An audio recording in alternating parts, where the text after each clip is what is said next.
Sup mga gar for today's video mga gar. Siyempre may naisip na naman tayong experiment, no? Magluluto tayo ng legs ng T-Rex, no? Galing pala ako sa Jurassic World kahapon, no? Ngayon nakahuli tayo ng dalawang T-Rex. Kumuha lang ako ng dalawang hita niya mga gar, no? Hindi mga gar, yan po ay hita ng ostrich. Hita lang po ng manok yan, no mga gar. Murang-mura po yan mga gar, sapagkat datapot subalit, no? Binili ko po yan dun sa may mga nagyayelo-yelo, no? Alam nyo na po, no? Nakakamura po kasi tayo dun, eh. Pero bago po namin ginanyan yan mga gar, no?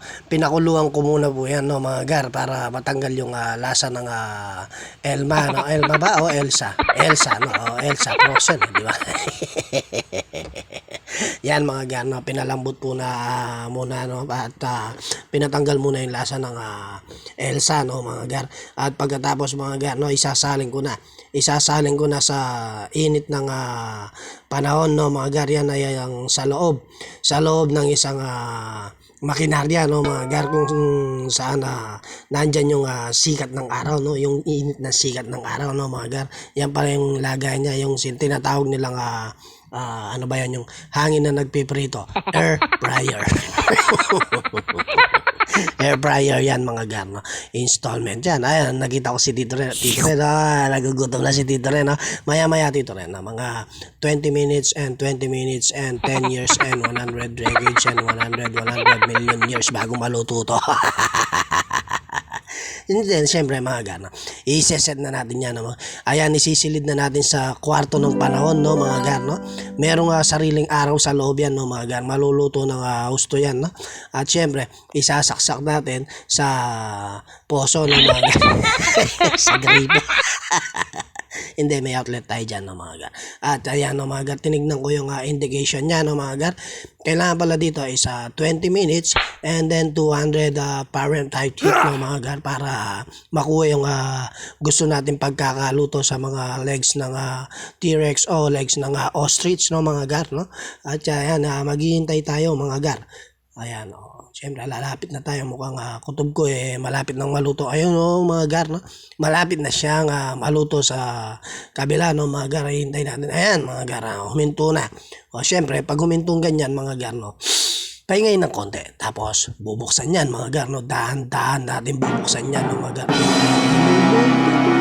Wow, no? Nakakagutom yung itsura niya mga gar, no? Parang inasal din, no mga gar. Siyempre mga gar, babalik na rin natin yan mga gar, para naman pantay yung pagkakaluto, no mga gar. Yung kasing init ng araw, syempre yung araw nasa taas, no mga gar, naiinitan lang yan sa kabila. So ngayon mga gar, kailangan natin baliktarin yan, no, para maging parehas yung pagkakaluto ng ating mga legs, no. Ano ba, legs, quarter legs, no mga gar. Ayan, no, ang sarap ng amoy mga gar. Amoy pa lang mga gar, no, nakakagutom na mga gar, no. At ayan mga gar, dahan-dahan nating binabaliktad mga gar, kasi nababalat, natatanggal yung balat niya mga gar. So ngayon, isisilid na naman natin siya sa kwarto ng panahon, no, mga gar, no. At siyempre, isiset na naman natin ang timer niya at yung 200 Fahrenheit heat, no mga gar, no. Maghihintay na naman tayo ng 10 years and 1 million years ago, no. Ayan mga gar, no. Hihintayin lang natin yan, mabilis lang yan mga gar. At ayan, no, tapos na, sabi ko na sa inyo tignan mo naman yan mga gar, no. Ayan, kumukulo-kulo ba yung ano niya.